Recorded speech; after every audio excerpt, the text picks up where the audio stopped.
Microphone check, microphone checker. Hey, yo, it's your boy Boogie Bang, Diggity Das, Effects Fame and all that. Yo, you tuned in to the Premium Pete Show. Y'all already know what it is. Hey, yo, Miss Lissa knows what's poppin', baby. Let's get to it. Real hip-hop. Diggity Das, baby. Yeah. Come on, everybody get set, let's go. It's the next episode. It's the Premium Pete Show. News, interviews, all of the info. Listen up, it's the Premium Pete Show. If you want the scoop in the low, down low, listen to the show, cause Milk said so. Fuck what you heard, better act like you know. Miss Lissa knows. It's the Premium Pete Show. Internets, welcome back to another episode of the Premium Pete Show. Unfortunately, one half of the Premium Pete Show, Miss Lissa knows, she's hanging out with Beyonce, stealing all her yakis, all her weaves in her dressing room, so she won't be here tonight. And it's funny because it's like, now I'm going to sit with one half of the legendary Das EFX group. Yep. Das EFX duo, dynamic duo, my man Skoob. Yep. Skoob. I'm here, brother. Welcome to the Premium Pete Show. I hope I didn't have you panicking earlier, bro. No. Listen, you were busy handling some stuff. I said, where the fuck is Skoob, man? And he said, listen, I'm only on 2-3%. The Android. Why ain't you Team iPhone, man? Why you Android? Man. I think somehow the iPhone is like elitist or something in some way, shape, form, or fashion. It's funny when you think about it. People, like people are very nervous to let out any information, but meanwhile they put their fingerprint on the iPhone. Oh my. Yo, like, if you think about that, right? People won't get certain things or do certain things because they don't want to like let the For instance, putting your credit card number into a computer get a little weird. People get a little weird, but meanwhile, people are putting their fingerprint on their phone. Got you. It's kind of when you think about it, it's the new day and age. It is. But thinking about you grew up in Brooklyn. I did. Right. Sir. Where in Brooklyn? I was born in Bushwick. Okay. And then Shouts to Bushwick. I moved over to Crown Heights. When did you move over to Crown Heights? At a young age? Yeah, I moved over there when I was 8. Mm. Yeah. So you don't remember until Bushwick? Yeah. Yeah, because I went to school over there. I went to grade school over there, and I lived in Bushwick Project. So grade school there, working parents. So after school, I would go to a daycare center. Which was right in the middle of the project. After school. So this was my whole up until high school life. So yeah, I remember everything about Bushwick. I couldn't stay away. So both your parents you live with both your parents? Correct. And they both work? Correct. Okay. Well, my mother, she was off and on it. Okay. What I mean? Yeah. What did Pops do? Pops worked at Coca-Cola. He worked really? Yeah. Did he bring home a lot of There cans? was no Pepsi, anything allowed anywhere in the perimeter, B. Really? Nothing. Yeah, imagine you bring one of them home and get in trouble. What? Come on, B. It's a problem. Now, did he bring home a lot of Coke? Yeah. Not the powder, the soda. No, not the powder, the soda, but it was weird, as a youngin', not knowing, the offspring of Coca-Cola. Like, they had Sunkist. Sure. You're right, all the other branches. You know what I mean? Yeah, Sierra Mist. Exactly. You would think as a youngin' that it was just Coca-Cola, but we was living the life, brother. Yeah, I'd say you must have went to school with heavy beverages in your JanSport. Caffeined up, bro. So you grew up in Brooklyn, right? For those that don't know, you grew up in Brooklyn. You didn't meet Dre until you went to college. College, right? Yeah. So before then, were you ever spitting or rapping or rhyming? Yeah. Like where did that even start? When I was in high school, man, I used to do niggas dirty. Oh, can I say that? Yeah, sure. I used to do dudes dirty. I guess I was probably the nicest dude to come. But you know what, though? When I was in high school. What high school was that? Bishop Ford. Okay, Bishop Ford, yeah. Right? Pete Nice went there. You know what I mean? And so he was kind of like the first hip-hop dude to come out. And he was while he was there in his senior year, he was working on that album. You know what I mean? So everybody knew about it, and then it blew, and it was crazy. So, and you went by Skoob back then, or? Yeah, I went by Skoob. Skoob was always my name. Yeah, that my family gave me that name as a young. Wasn't that book spelled backwards? Well, I mean, after I started rhyming and all of that, then I turned it into something. Okay, you know what I mean? But why did they call you Skoob? I don't know, man. My aunt, when I was an infant, still in the arms in the cradle, she named me Scooby for some reason. Okay. So then, you know, as time went on, people just started calling me Skoob. And when I was named Scooby, I was literally like months old. You know what I'm saying? And so it just stuck. Yeah, so you go back into high school. Right. And you're spitting, and your handle is Skoob. And, I mean, what were you spitting? Well, do you remember some of the rhymes you were spitting? Wow. Technically raw ism combined with the rhythm. Something diminish all opponents' opposition. They despise my composition. Something, it was crazy, but it was, you know, everybody was on some Rock notebook. Him. Yeah, everybody was all over Rock Him at that point, and you know what I mean? So... Were you writing in like a pad or a marble notebook? Or? I mean, basically what it was, like, you know, me and my dudes, like, we just was on that hip-hop thing. I was actually one of the only rappers. Me and my man Tone used to rap together. Okay. Now, Tone, Solid Scheme, that produced my first album, yep. We grew up in the same hood. And I went to school with my man Derek Lynch, who was half of Solid Scheme. So his brother and I, who was older than us, we used to rap together back then. And that could have been the group. That could have been No Das EFX. It was almost that.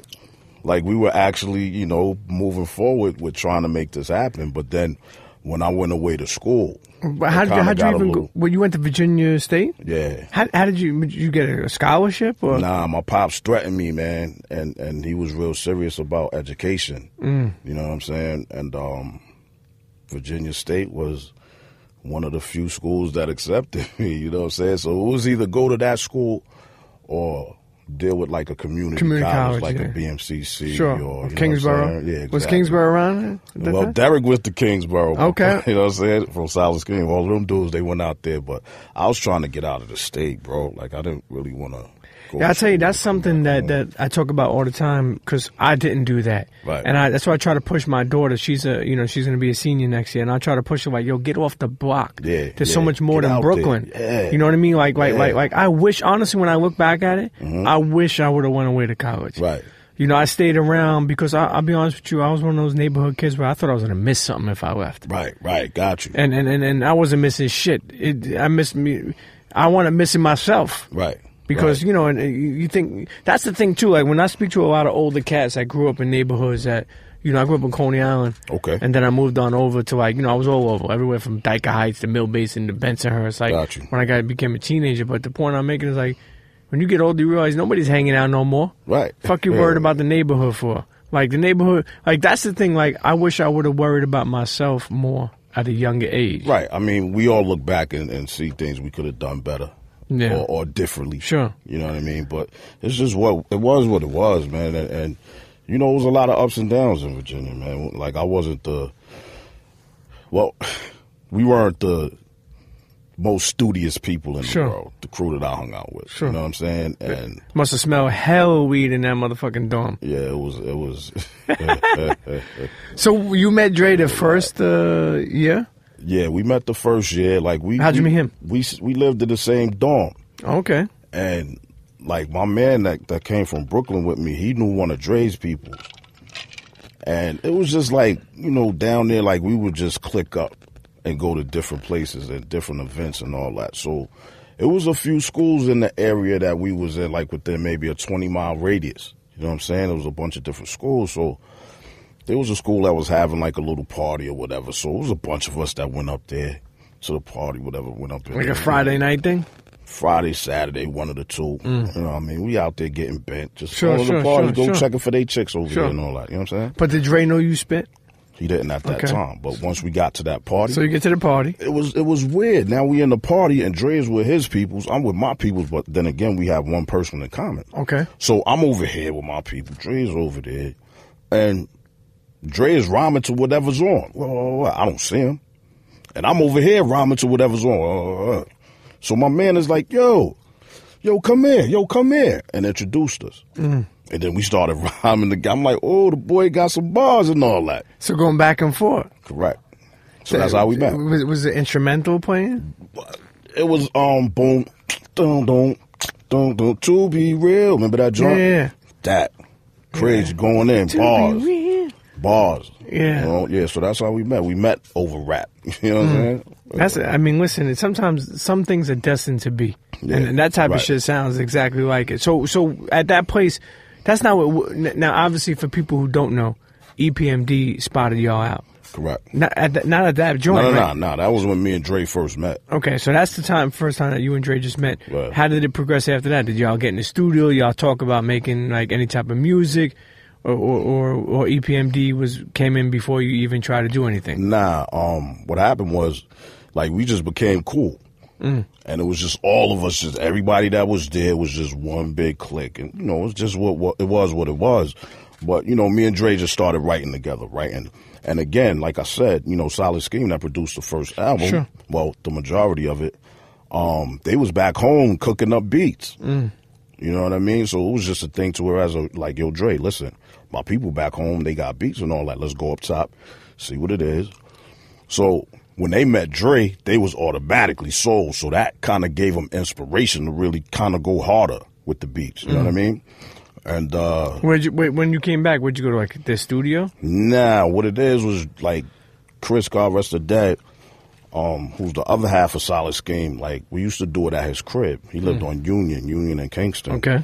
And you know, he had a decent crib and all that. His parents had a decent crib, sure. So we would just do it at his crib and all that. But you know, once we started getting serious about it, then Chris had some sort of connect with this cat out in Elizabeth, New Jersey. Who had a studio in his attic, man. It was so crazy, B. That was bananas. And that's when you started to get serious. Yeah. Now, did both of y'all ever think like, yo, we're gonna form a group? And because I know that for people who don't know, I mean, there could be some people who don't know. Das meant Dre and Skoob. Correct. And EFX, where did you even get EFX? Like, where did that come in from? EFX came later on. So it was Das for a while. Correct. Okay. And then, like, after we hooked up with Parrish and we started recording that, this guy named Charlie Murata, who's a beast, man. Charlie Murata will have your music sounding like it's really supposed to sound. So we was recording in his studio, and whatever Charlie used to do, whatever magic he used to put on it, it used to sound like whatever effects he put on it. And we used to be like, yo, Charlie, wet me up. You know what I mean? And he would do what he did, and we was just like, yo, that's what we love about this right here. You know what I mean? This is one of the things that makes Das who Das is, and people don't really know about that. So that's where the effects came from. Because y'all used to like the effects. Correct. But, you know, I'd say it's funny how, like I said, it's funny how things come together. But before we even move on from that, Dre and Skoob, you know, when you think about it, Das. It was almost sad effects. Really? Skoob and Dre. Damn, when you think about it, that shit doesn't you even sound good. It was like you're my man, but that sad effects don't sound good. But what if we came out with banging music? True, like, how does that work? Your sad effects got some hits. How does that work, though, Pete? I don't know, man. That could have been crazy, bro. I mean, I guess I'm saying it don't sound right because I'm so used to, and people in this world, and you know, in the hip hop world, are so used to Das effects. Of course. And pause, but it rolls off my tongue. Like, it sounds good. You know what I mean? Right. But is it sounding so good because it's been cemented? Because it's what we know? We had to put legs underneath that. Yeah, but, you know, when did Dre and Skoob, when did y'all even though it's so simple to think about what it is, but when did y'all, like, say, like, yo, we're going to name it Das? Oh, man, I guess, like, if we had any other names, I don't remember them at all. But we just wanted to be basic, man. Real basic, Dre and Skoob. That's it. That's all we got for y'all. And when he's the one that suggested it? Because it's funny when you think about it. When you start in a group, and it's funny that you said it was almost sad effects. Right. You think about it because it's like if someone says like, yo, we'll make it, you know, Das. Forget about effects because at that time it was just Das. So say it says Das. A person who is the second one, and you know, in maybe like, nah, why don't we make it sad, like you're saying, like, because maybe, you know, everybody wants to be first, right? Of course. Or maybe, well, I mean, at that point, it wasn't even that. It was just like, yo, what's doper? Yeah, sure. And just sad was like, nah. Now, I'll be honest with you, I never thought about that shit. Like, that shit does sound horrible, right? No, I mean, sad effects, like, but that would have been so ironic, man, because we had so much energy. Yeah. We were far from being sad, bro. So walk people down the time that EPMD spotted y'all out and it started to get real. All right, so let me tell you about that day. That day, when was this around? This was 91. Mm-hmm. So we was doing whatever. We probably, I don't know. At that point, man, we wasn't going to class. We was just losers. You know what I mean? Just doing what we do, whatever, surviving. And we happened to be somewhere in somebody's car. And a commercial came on saying that EPMD was in town and they'd be judging a rap contest in Richmond, which was about 20 miles from where we went to school at. Okay. And we had just came back to Virginia from recording some new demos. And the one joint that we had just recorded made the album, Clap Your Hands. That was by my man Dex, who lived in my hood. He did that. And what up, Dex? So, you know, we heard the commercial one time, P. Once. Didn't know where it was going to be at. Didn't completely get like there was no Google Maps, no Waze. What? We no was Garmin. We was early in the Sky Pager days back then, bruh. You know what I'm saying? So now we had to scuffle around and ask people like, yo, did you hear that commercial? Nobody heard it. Like, yo, y'all imagine this. Was it just them or was there other people involved? Like what, EPMD? No, meaning like was it just an EPMD show or there was other acts? Yeah, they was on promotional tour at that point. Okay. They had just released their album, so you know what it is. You got to hit all. Yeah, sure, most definitely. You know what I'm saying? So that was a part of their, itinerary to hit that club up, and it was sponsored by the radio station. Mm-hmm. So I mean, long story short, we finally found out where the spot was at. So we get to the spot, it's a hole in the wall joint, like you wouldn't even believe, P. Like, whoa, this can't be it. Suspect? Yeah, we in there like, and my homegirl that went to school with us knew Eric. So she was there with us. She was like, yo, if they do come through, I got y'all. Yeah, sure. But we in there like, what the word? So this was back in the day of the cassette tapes. Feel me? With me? Yeah, of course. So now, this is some real local shit going on, you dig? So we get up in there, and of course, these dudes that's in the contest are regulars in the spot. They know the dude, whatever, woo. So the cat that we had to give our tape to play it, he was giving us no burn. Really? He like, who are y'all? Yo, isn't it always the person that like is in between that causes the most fuckery? And it was him. Yeah, I feel like sometimes even like publicists, sometimes or managers sometimes do that, where they take the lead on some shit, but that may not know what their people want. You know what I'm saying? I mean, we just in there trying to come up. Yeah. But obviously, I guess looking back at it, I guess he just wanted his boys to get on. Why would he want somebody from, New York coming to Virginia? Nah, you wanted his peoples to get on. He was blocking. Pretty much. So you were able to get the tape on, though? Yeah, we finally got the tape to, but the tape wasn't queued up. No. So now we got to fight this second battle with this dude. Like, yo, I'm going to kill this nigga right here. So we finally got it situated. Everything good. So... see these big security guard niggas walking in, arrogant Paris, because they ain't the smallest dudes in the world. You know what I'm saying? So they came through. I think Bernard was with him at that point, who was a road manager at the time.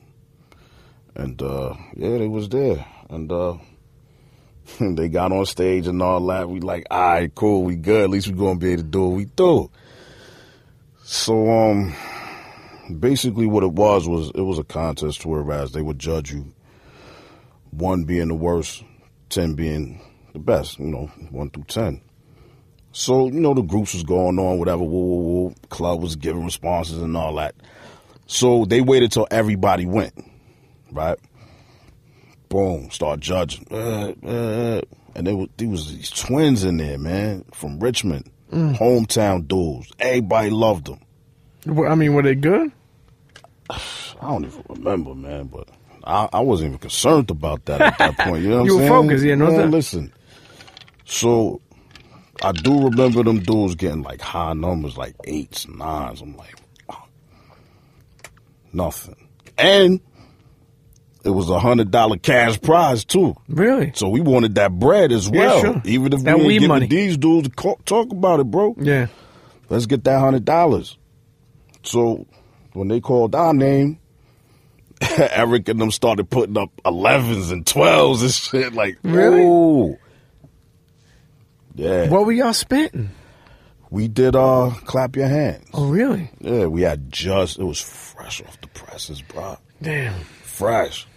So they put up, so you eventually won. We like this, yeah. It's about 10, 12 of us in there, yeah.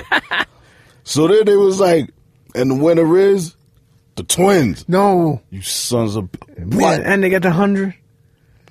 Fuck. So now we in there like, okay, somebody going to jail tonight. Yeah. What was that about? So then, I guess Pete checked the temperature of the whole shit, Paris. Yeah, sure. So he walked across the stage immediately, came to the front, was like, yo, listen, would y'all rather have that $100 or a record deal? Really? What? Yo, meet me in the back. Oh. And the rest was history, bro. That's crazy. You know what I'm saying? So when he offered you that, both of y'all were open to it? Like, meaning like, you know, listen to what the fuck he had to say? Yeah, we talking about a different day and time, bro. It wasn't no YouTube. It wasn't no iTunes. It wasn't no, you know, any of that. So, yeah, this was the day where you had to actually submit your demo tape. Yeah, or DATs. I remember people used to give DATs. If you had that much bread. Yeah. You know what I'm saying? Right. But, yeah, we was talking that era. You know what I mean? And being that they found you, you know, at that Richmond club. Right. I mean, you signed to them, right? I mean, he signed you? Yeah. So did they give you, like, you know, did they treat you, like, you know, where they give you a good deal? Where you were able to keep your publishing, like, were you able to do all that type of stuff? Yeah. Because, you know, keep in mind, think about it. If somebody puts you on, you know, I don't know what, you know, Parrish was doing to Eric, but, you know, you don't know the greatest deal, you know, right. What it came out, you know? Well, put it this way. It wasn't the best. It wasn't the worst. Mm-hmm. You know what I mean? And you weren't locked in? Nah. Okay. Nah. I mean, we were for a certain time. Mm-hmm. But, you know, eventually we got past that. But, I mean, we always got our publishing. Mm-hmm. Of course, there was a breakdown. There was a split between whatever. Sure. But, yeah, we were one of the lucky ones when it comes to that publisher. I've heard horror stories about that. Sure. You know what I mean? Which helps you eat in the long run. I mean, I'm sure, Correct. you know, the ABSCAP, you know, you still get checks from Correct. that, right? You know? Correct. I mean, you know, you never, sometimes you open up that mailbox, you never know. No, I get that. You know, it's funny because for those that don't know, most people do know, but Milk D is my girl's brother, so he's shouldn't be my brother-in-law. Got you. And so, you know, top billing alone. Right. You know, sometimes he'll open up the mailbox, tell me, and sometimes, you know, it'll be nice. Sometimes it'll be simple. You know, right. I mean, you just never know. Right. I know when 50 sampled that joint, they must have went to Bahamas for a while. You know? But and that's the thing. Like, you just never know. Sometimes a movie will pick you up. Yeah. A TV show. Yeah. You know. Yeah, you know, movies got to be big money. Does FX have any movie? No, I mean, we've never done one specifically for Grand Theft soundtrack. Auto. Yeah. Like, we had a few things like that where people just looked out. What did they approach you? Yeah, like maybe a year ago, we got approached by Ford. Okay. So they put out, you know, microphone checker. They used that in a Ford commercial. Really? Yeah, within the past year, which was dope. Yeah, something I found out that I didn't know. With microphone checker, that song was almost something that wasn't going to ever happen. Yeah. How'd you find that out? I'll let you tell it. I was listening and I heard someone say that, you know, that it could be Dre. I heard Dre say that. Oh, okay. Yeah. I heard Dre say that. I was looking around and I heard, and I was like, what? Yeah. I never knew that. So from what I know, and then, you know, you tell me, but that song almost didn't even make it onto the album because you couldn't find the hook. Yeah. And then you were like, yo, forget this shit. I didn't do it. And no, but none of y'all came up with a hook, right? But this is what it was. So the beat was just so crazy. Got busy to it. fuck it, we'll just figure out a chorus to this shit. This shit is so banging, regardless. So, you know, you always have like a date, a timeline to whereas you have to submit the album in order for it to come out at a certain time. Man, we came down to the wire, P. I tell you for real, like no chorus. But nobody could think of one? So Chris, again, God rest the dead, he like, fuck it, let's just sample Skoob shit. Yeah, that's right. Because I said that in the second microphone verse. check. Yeah. They put that shit in there. It was a go. See, that shit is just amazing to hear just for the culture in the sense of like you think about where they found that sample of your voice saying microphone check, microphone checker. And, you know, to think that that song was almost would have never came to never came to light. Never been. That shit is crazy. With no chorus. Who knows? Maybe it would have been the best song ever created without a chorus. Hey, listen, you know, it's funny, too, because, I mean, Clark Kent, we had Clark. Actually, didn't Clark make some beats for you guys? He did something on the third album. Okay. Yeah. But Clark was always a big supporter of Das. He was on that boy's shoulders, heavy. Yeah, I tell you, that's one thing I do love about Clark. When he believes in something, he with you. That motherfucker like pause, but he'll ride it to the wheels forward. He will, yeah. And that's one that's really just makes me proud to know. Like he really, I feel like embodies Brooklyn. Right, genuine. Yeah. Genuinely. And the reason why I brought him up too is because we used to play football back in the day against Clark block. Really? Because Clark lived on the next block from Chris. And Chris Brother and them, and Dwayne and all my other people on that block, right on the plays niggas in football back in the day. You know what I mean? Yeah. I forgot even why I brought up Clark. That's when you start thinking about shit. But Clark actually worked for our label. Yeah? Yeah, he was up at the label for what label was that? East West. Okay, yes. Yeah, he was up there for a while. Yeah, man. So yeah, he was going hard for us. Clark was always doing something like that. You know, really just I think just supporting what he believes in. Correct. And you know, that's why I brought Clark up.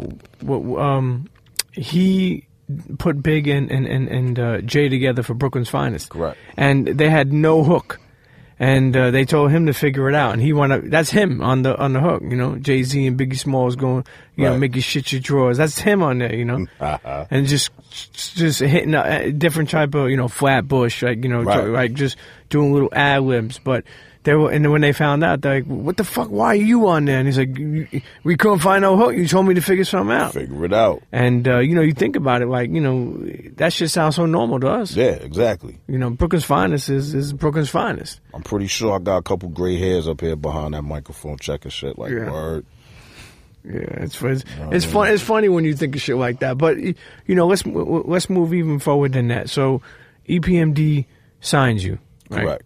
So, I mean, does that mean your life changed? Did you get money fronted, or like what changed from what you were doing before that? You were in college, still rhyming, both of y'all, figuring it out. Now all of a sudden EPMD says you want a record deal. What the fuck changes? Besides being able to make music. Well, I mean, it wasn't that fast. It was probably faster than the average deal took to, get figured out, but we was dealing with like Jive wanted to sign us really bad, and you still had a regular job, both of y'all, no, or something like that, working regular. We were Dead Serious. Wasn't Dead Serious the first album? That was the first album. I remember Dre saying that that was like the time where it was like either like we do this or we don't do this, because both of y'all were like, I don't want to say struggling, but it wasn't real like. Where life was okay. It was like, you were still figuring this shit the fuck out. It was just lucky that we had, my crib in Brooklyn to fall back on. That's what we did, man. We was just like, it's either this or nothing, bro. So school was dead.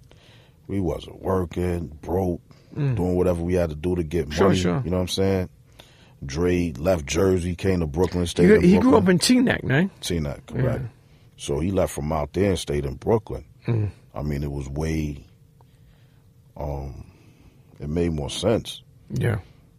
That's bread coming back and forth from Jersey to Brooklyn and then back, and you know what I'm saying? And that's what we was laying it down. We was laying it down at Chris' crib. And then, a couple of small checks started coming in. And then, you know, every time we would get a couple dollars on our own or whatever, we would actually go to Firehouse Studio. With my man Europe and shit.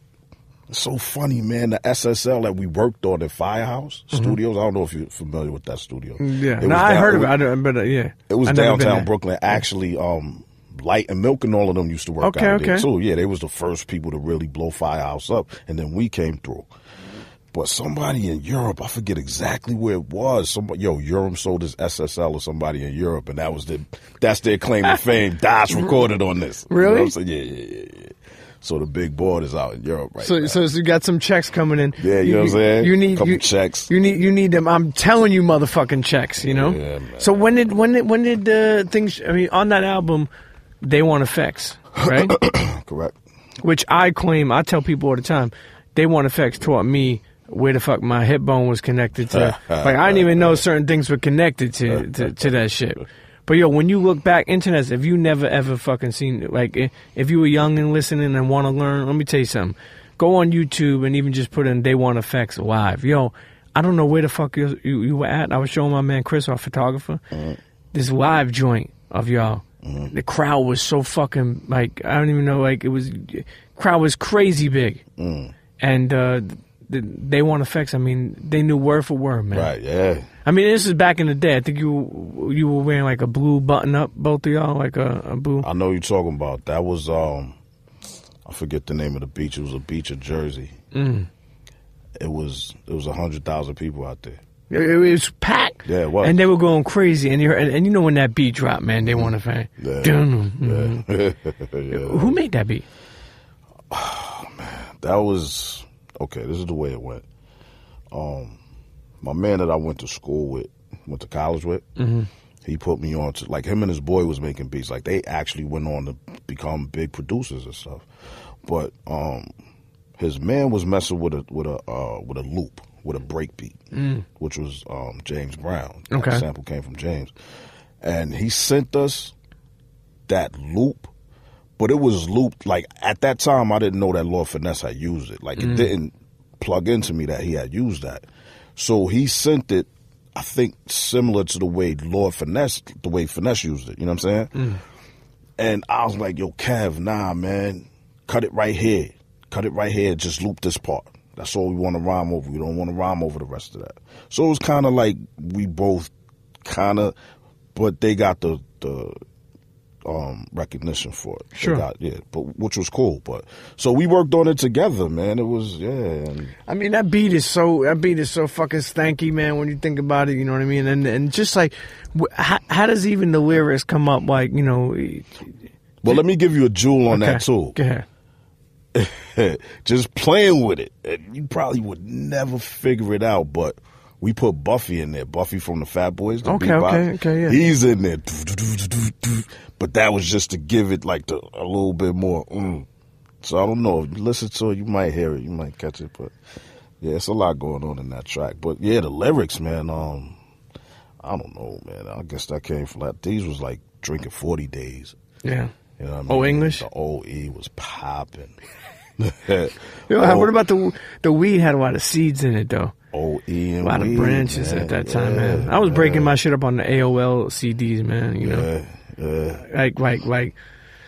You know, the only thing I didn't like about the weed back then, it was a lot of work, man. Like, you know, nowadays, I mean, you know, like you know, you had to pull it off, and then a lot of seeds, and then sometimes I forget a seed, and the fucking blunt will pop up, you know? Like, shoot, Joe shots fired. Yeah, especially if you're outside in front, you know, out, you're like looking at like what's going on. But I mean, They Want Effects, like I always say, like that shit is truly the the real hokey pokey version, you know, because it's like, you know what, you know how they say, and you turn yourself around, you know.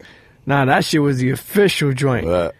Because it was like, you know, but like I said, just everything, like even just the ad libs, hardy, ha, you know? Right. Now you came up with that, right? Correct. Yeah, that was your line. That was my, that was line for line. What was that line at the start of that part when you jumped in?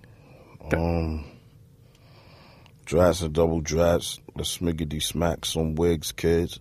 The boogity woogity Brooklyn boys about to get his dig. My waist bone's connected to my hip bone. Hip bone's connected to my thigh bone. Thigh bone's connected to my knee bone. My knee bone. And none of that shit even wrong. Yeah. To my hardy heart. I ended it with a laugh. Y'all niggas like, fucking with me or not? He's like, and then let's get back to it. The Jibbity Jabber, Georgia Jabbing. That's a funny bone. Yo, you know what I mean? Yo, the whole Brooklyn shit, the Brooklyn Wiggity, you know. Yeah. But now this is where, like, I think a lot of people like to even understand. Mm-hmm. Where did this style of fucking rapping come from? I mean, it was at that time. I think it was just some progressive shit that was going on. Basically, like, when we rhymed, like, we didn't like to have spaces in between our shit. Anywhere in a line.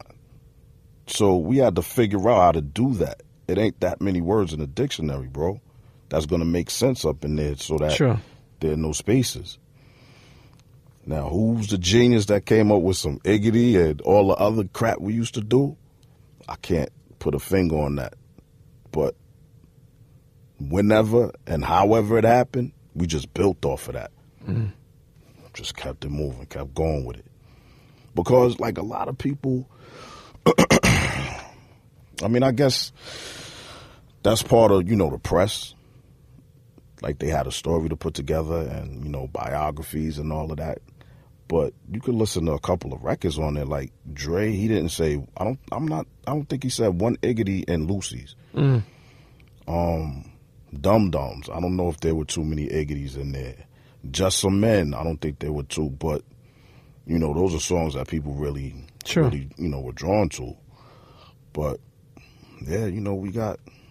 But it helped out, you know. When it was cool. It was cool. And you know, you think about it. It's like anything you do. You know, I feel like you gotta stand out. You know what I mean? Like, you know, even like look how big. Like now, there's so many podcasts. We're talking about podcasts. There's so many. But how do you stick out? Pause. Like how do you separate yourself? Right. And I feel like both of y'all were definitely MCs, definitely nice. But there was also so many other MCs too. Right. And, you know, y'all coming up with this little different flavor. Yeah. You know, you think about it, like, it's even like, you know, fast forward for a second, think about kids like the Migos, or even Young Thug. Right. Or even, you know, like, people that are talking and spitting and things that, you know, we may not fully understand. Right. But it sounds so good. Right. Right. You know, and everything is not for everybody. Exactly. You know what I mean? But did people at that time say, like, what the fuck? Like, did anybody ever say, what is this shit to you? Like, other artists, like, you know, other people or other labels? You know what? Nah, man, like, and that's one of my things that I carry with me all the time, dog. Like, the heads that came before me always gave it up, man. I'm talking people ever came up to you? That I'm talking from Kool G Rap to Queen Latifah. I'll never forget, La is the illest chick, one of the illest chicks I ever met in my life, B. We had a show out in Jersey, and we was on tour. It was us, Naughty, Cypress, Draz. It was crazy at that point. You know what that was about at that point. Most definitely. La come up in, we got the big buses and all that in the parking lot. Everybody chilling. La come up in there with the big bike. Woo! I'm like, oh shit, that's Latifah. You know what I'm saying? So La, you know, talking to her, whatever. She was like, which one of y'all said pushed in the bush till the puss started farting? I was like, me? You know what I'm saying? But that was coming from Latifah, you know what I mean? Grew up on her like, whoa.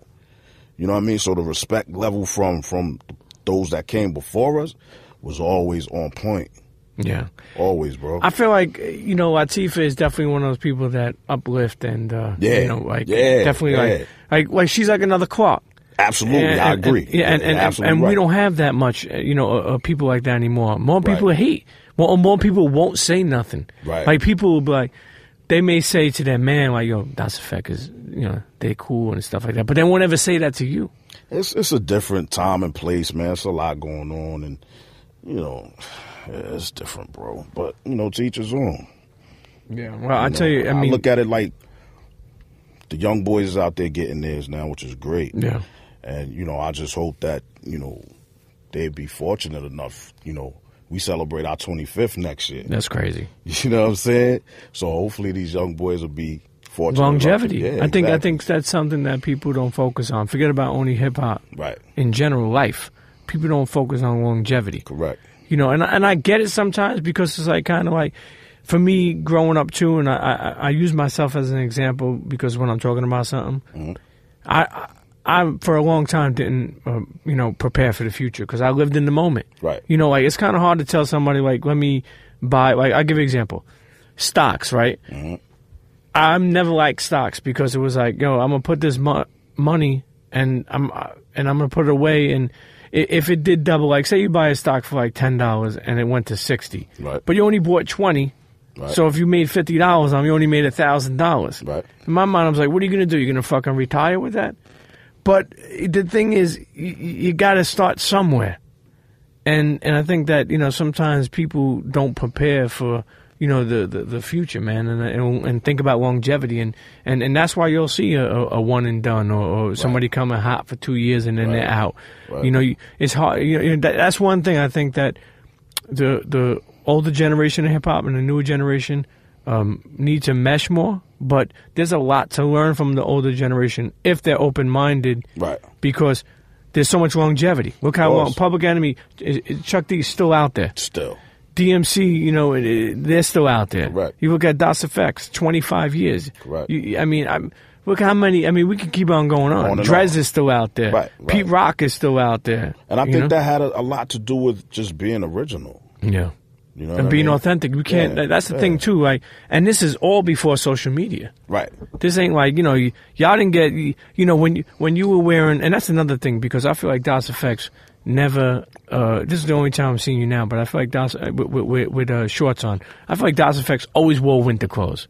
Like growing up, I was like, yo, this is rough. They were rugged, rough. You know, like Tim's, 40 Belows. You know, Carhartt, right. Fatigues, right. You know, where did all that shit come from? Just the neighborhood style? I mean, yeah, it was just, you know, well, honestly, man, the 40 Belows and all of that, I can't even front, bro. Like, when we was in school in Virginia, the Maryland and them D.C. boys, really, they was heavy with the 40 Belows, bruh.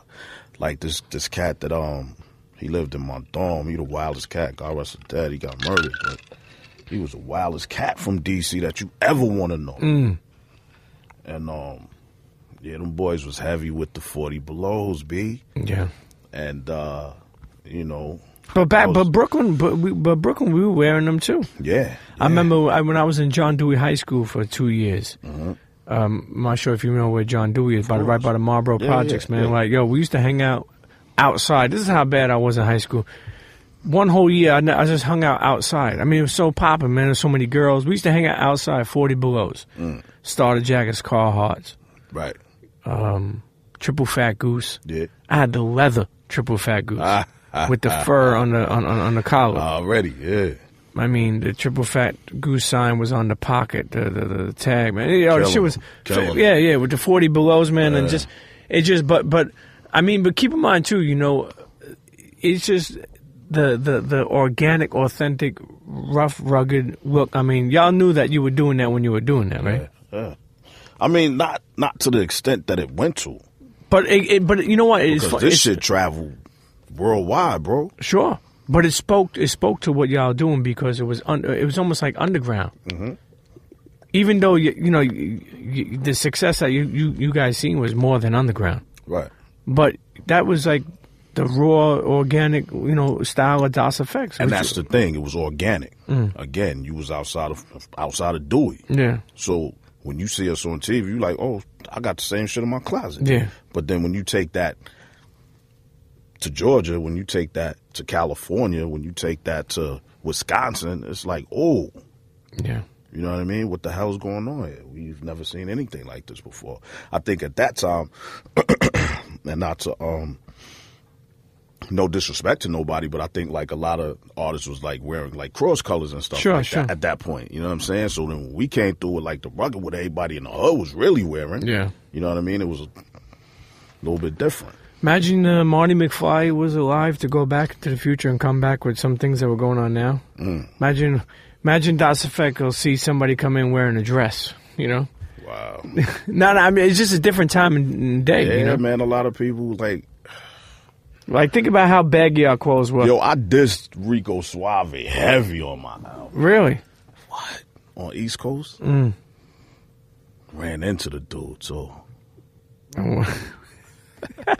And what happened? It wasn't nothing. He stayed his distance. It was a big conference, like one of those big festivals. Oh, like an A3C or South by Southwest? It was one of those, and it was heavy. So, we was just all in the lobby, and somebody was like, yo, there go that Rico Suave dude. I'm like, all right, there you go. I said what I said, and at that point, so, just to, speak on what you just said, if somebody would have came through wearing a dress back then, bro, you may have lost your career at that point. Sure. You know what I'm saying? You couldn't. There was no doing that. Well, that's because I think people really looked at if A and B. Well, you know what? Let me not say A and B. I think people really looked at if 1 and 1 equal 2. And the point I'm trying to make is like, if it didn't seem right, if it didn't smell right, it wasn't right. Walk you like a duck, quack like a duck, goddamn duck. It's a duck. And I think that, people would press like, you had to be like, people had to look at you and they had to get that vibe off of you. Right. In order to be like, okay, he's cool. Right. Now it's just really easy. And at the same time, like, it wasn't everybody walking around trying to be tough. Like, you had, Dres and them out there. Niggas wasn't soft. Yeah. But they didn't, like, project that in their music or in their videos. And their look. They was just, like, chilling on some party, talking to chick shit. And you could do that. Who do we have that was talking about, they're talking about Naughty by Nature. Who do we have on the last couple episodes? DMC, I think maybe he said. Mm-hmm. It could have been DMC, but he was talking about how Naughty by Nature and OPP or a lot of records, they never even cursed. Right. And that was big. Yeah. That was big. And I was like, damn, I didn't even pay attention to that. Until he said that, I was like, damn, I didn't even pay attention to that. And especially when you think of somebody like Tretch. Tretch ain't somebody to fuck around with. At all. And with that being said, as far as like, the cursing aspect, like, our label really leaned on us for that, man. As far as like, we have to get the clean version because your record couldn't, be sold out of certain markets, out of certain stores. Like Target wouldn't put your album in there if it had a or back then they had Tower, right? Exactly. Or Wiz. It was certain stores. Was it Wiz? Nobody beats the Wiz? Yeah. I mean, it was just certain stores that just wouldn't do that. You know what I mean? So that's why you had to have that clean version. Yeah. Period. I used to get those CDs, I think, from BMG. You used to get like 10 CDs for 99 cents.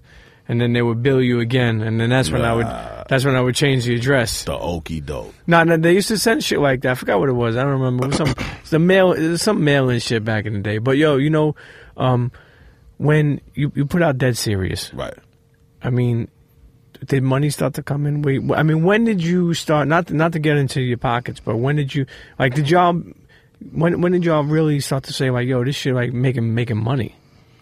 Was it touring? Was it, because the album sells, but, was it touring that made y'all? Yeah, no, I mean, it was money coming in off the sales, but, yeah, touring. Yeah.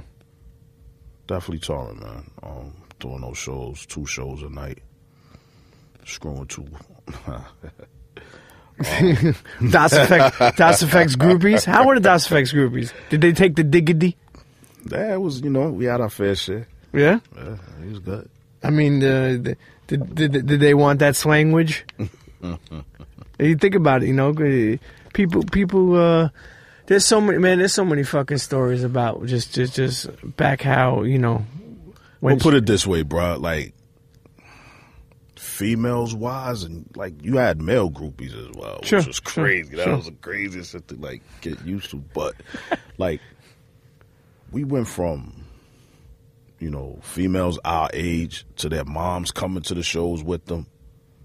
To this one time, man, these promoters was like, yo, listen, we got somebody in here that's been wanting to meet you, and she's real emotional right now. Just come in and just say hi to her. The girl was like 6 years old, man, in tears, shaking, like literally, like, yo, that crying when you can't really breathe, and it's like, and she was overwhelmed by Das, and it was like, I'll never forget her. Ever. So, I'm just saying that to say, like, the ages range, bro. Yeah.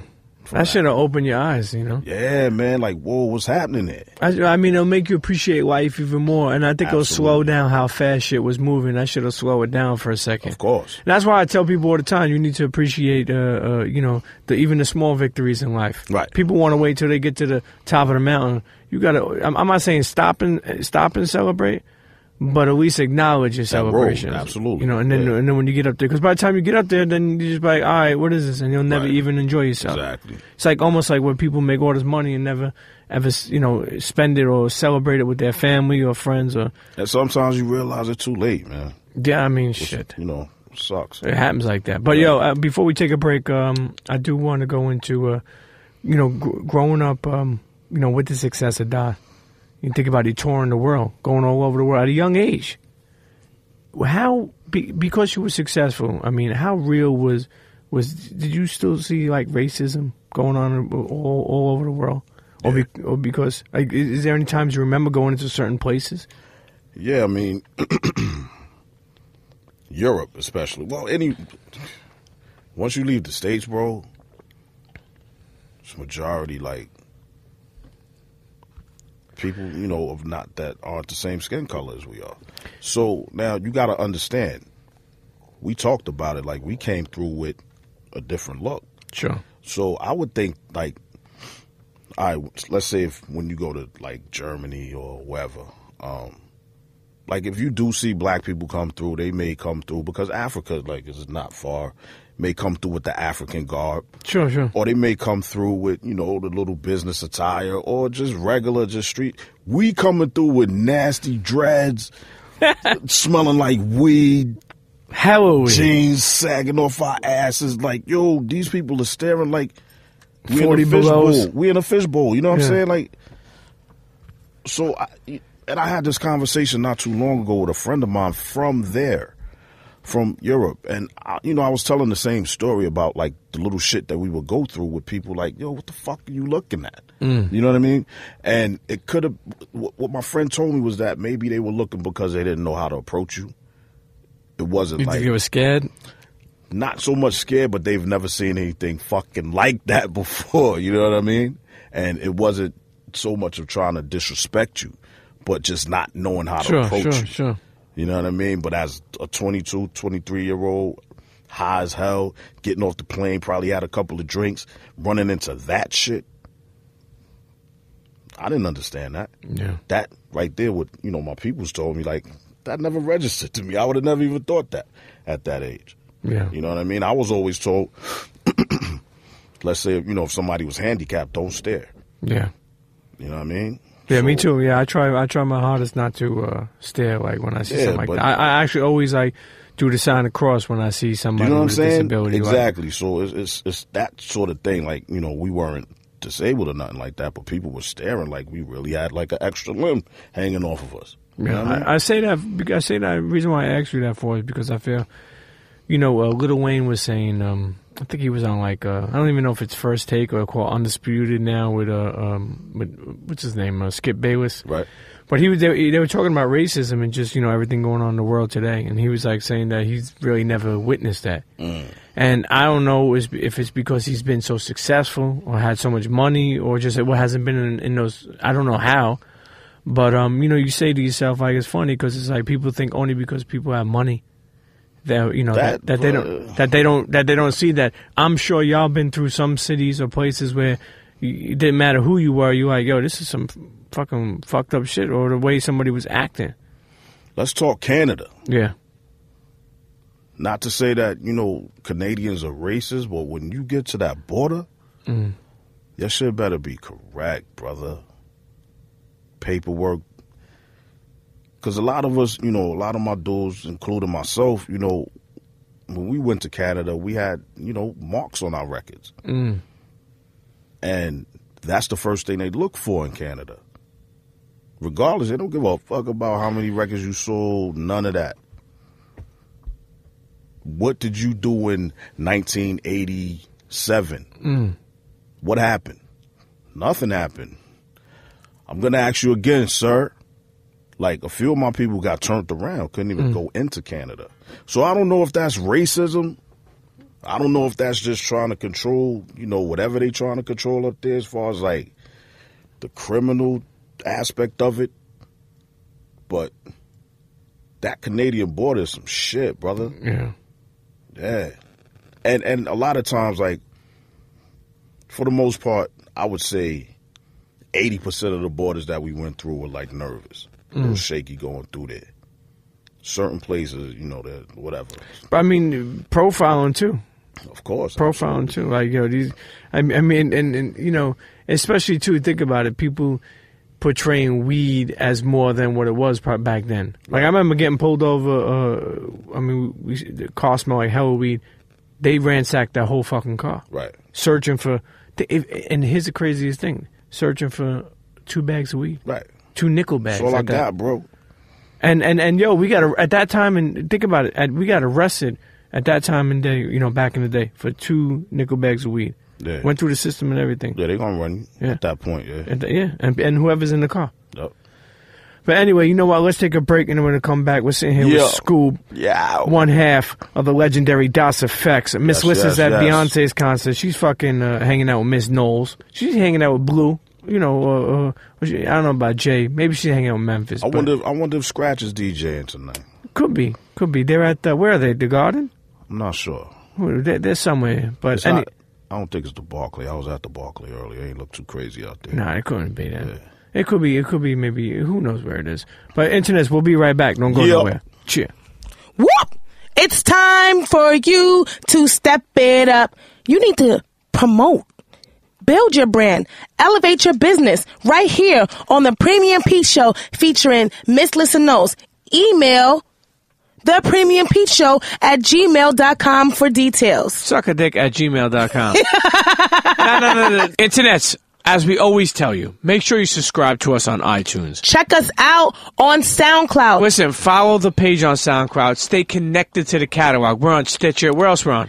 We're on all Google of the Play, major podcast platforms. I mean, wherever you're listening, you could put us right in your ear holes. Yeah, and I'll tell you one thing. YouTube, we're on there too. We got behind the scenes video clips. Chris, our photographer, our videographer, brother Extra Christopher. Poppin'. He's making videos for you to watch. So go check it out. Fuck with the show. Tell a friend to tell a friend. And listen, we appreciate you for that. We definitely do. Let us know what you want to know. Hit us up in the comment box. I'm not going to listen to it or read it, but Pete is. Yeah, most definitely I am. So make sure you do that so we know it's real. Al. The Premium Pete Show drops every Thursday with Miss Lissa Knows in your ear holes. Internets, we're back. Sitting here with my man Skoob. Yeah. Das EFX. They want effects. In the heart Microphone of the city, checker. baby. Microphone checker. I love where y'all located over here. I mean, it's a sweet place. Engine Room Studios, man. I mean, some hits were made here, man. Yeah, Dave East just did his album from here. The young kid Dave East. Right. He did his album here. Nice.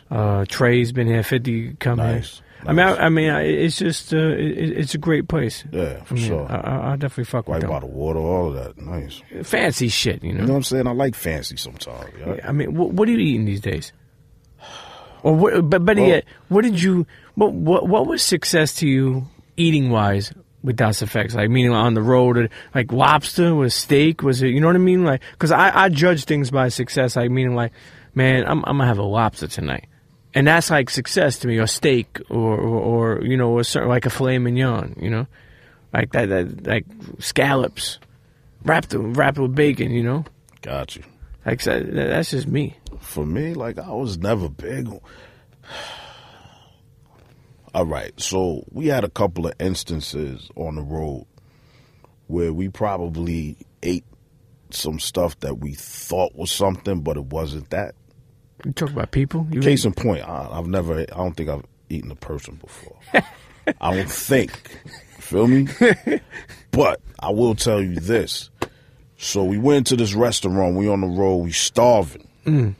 Pull over at this. It's a restaurant. It's a restaurant. Let's go Pull in the there. fuck over. You know what I mean? So we get in there and we trying to figure it out. The language barrier is a little weird. Sure. In certain places. You know what I mean? You go to those little stops on the side of the highway. They don't necessarily speak English like that. So we're like, yo, we want, chicken. Because sometimes you'll go to certain places and they, certain animals that they eat we're not used to, bro. Sure. Feel me? You say chicken, they thought you meant pigeon. So, let us get some chicken.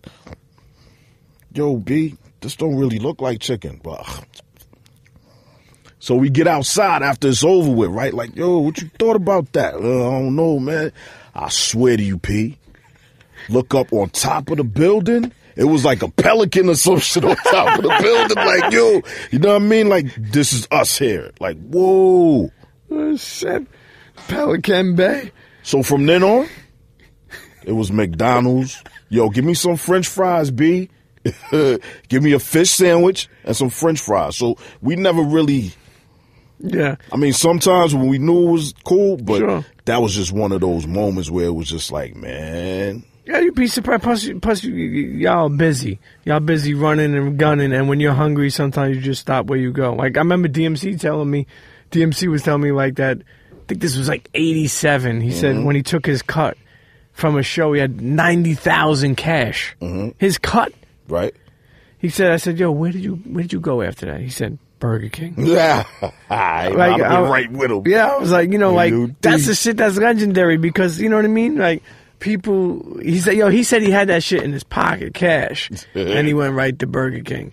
Then it's like, man, you get out there, dog, and you will luck up every now and again, and there might be like a Planet Hollywood somewhere. Sure. You know what I'm saying? Sure. You might luck up, or like in Paris, they have like certain restaurants that are similar to like a Planet Hollywood or a Buffalo Wild Wings or something like that, and you could do that there. But like a lot of those local places, yeah, it's tough. You gotta search around and read what the fuck is going on. And some people are in it for that.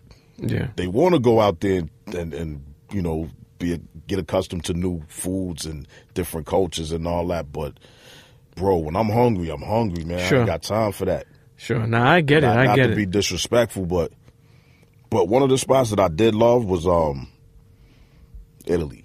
Yeah. Food. Yeah. Yeah, they got some good food. Yeah, bro. Good pasta. Yo, rest in peace, Sean Price, my brother. He loved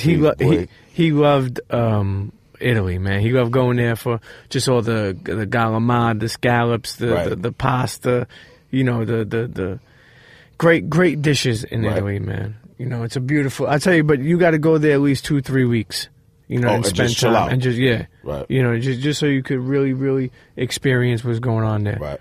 But back to the music. Yes, sir. Back to Das EFX. Sir. Back to Skoob and Dre. Yep. Or should I say Dre and Skoob? Yep, Same shit. It don't fucking matter. No. But Ice Cube. You get a call from Ice Cube? Yeah, man. We was on the road at the time. And, Cube called into the office.